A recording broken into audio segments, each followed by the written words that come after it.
राधे राधे प्यारे भक्तों, हमने अपनी पिछली वीडियो में आपको धर्मराज की कहानी सुनाई और उसका उद्धापन कैसे किया जाता है इसकी जानकारी दी। क्योंकि धर्मराज की कहानी पूरे साल करने के बाद अब हम आपको पोपाबाई की कहानी सुनाने जा रहे हैं। पोपाबाई की कहानी के बिना धर्मराज की कहानी का कोई महत्व नहीं है, इसलिए हमें पहले साल धर्मराज की कहानी और दूसरे साल पोपाबाई की कहानी का नियम लेना चाहिए। इस कहानी का नियम भी धर्मराज की कहानी की तरह ही है।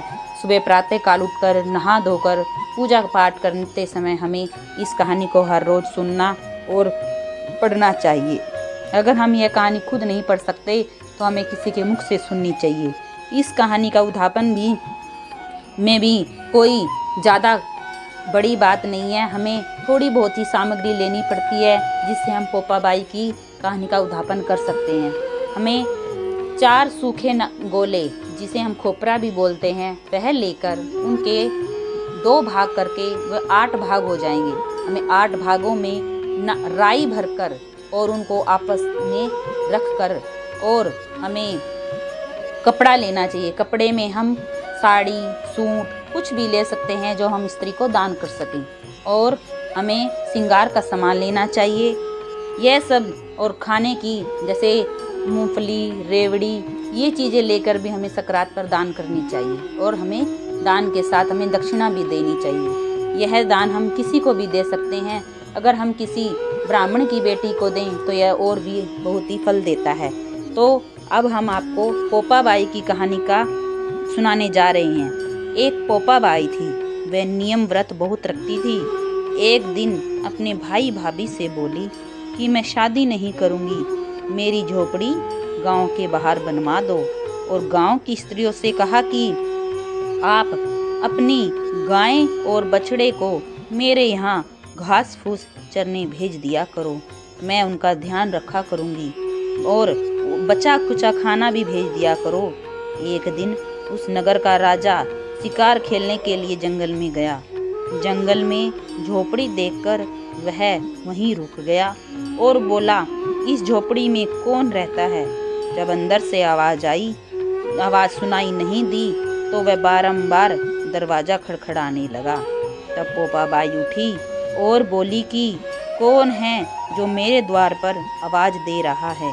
राजा ने कहा, मैं इस नगर का राजा हूँ और मुझे तेरे साथ शादी करनी है। तब पोपाबाई ने कहा कि जहाँ से आए हो वहीं पर वापस चले जाओ, मैं किसी भी पराये पुरुष का मुख नहीं देखती, शादी करना तो बहुत दूर की बात है। तब राजा नहीं माना और जबरदस्ती पोपाबाई को उठाकर ले जाने लगा।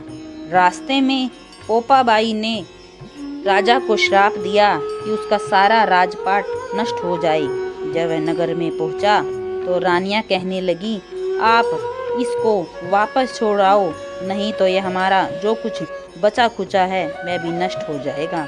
राजा जब पोपाबाई को छोड़ने गया तो रास्ते में पाप की नदी आई।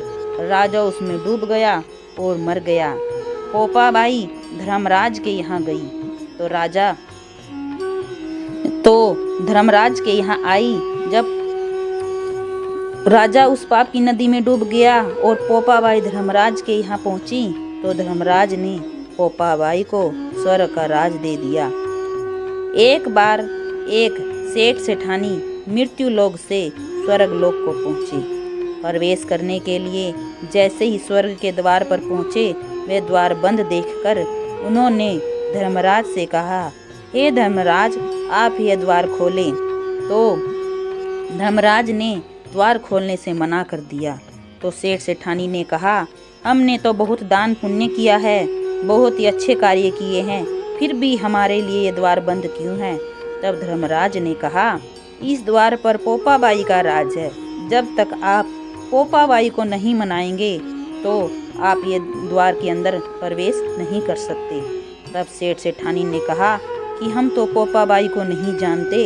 तब धर्मराज ने कहा, आप पोपाबाई को नहीं जानते कोई बात नहीं, पर आप उसके निमित्त कुछ दान पुण्य कीजिए, उससे प्रसन्न होकर यह द्वार अपने आप खुल जाएगा।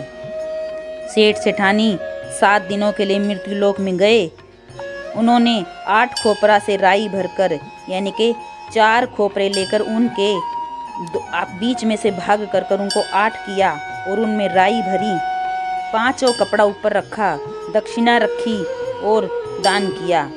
यह सब दान करके वे वापस स्वर्ग लोक को पहुँचे। तब उससे प्रसन्न होकर पोपाबाई ने द्वार खोला और कहा, राज है पोपाबाई का, लेखा लेगी राई राई का। इसलिए हमें राई का दान अवश्य करना चाहिए और यह दान हम पोपाबाई की कहानी के निमित्त कर सकते हैं। तो प्यारे भक्तों, हमें पोपाबाई की कहानी का नियम जरूर लेना चाहिए और धर्मराज की कहानी के बाद पोपाबाई की कहानी का नियम अवश्य लें। राधे राधे, राधे राधे।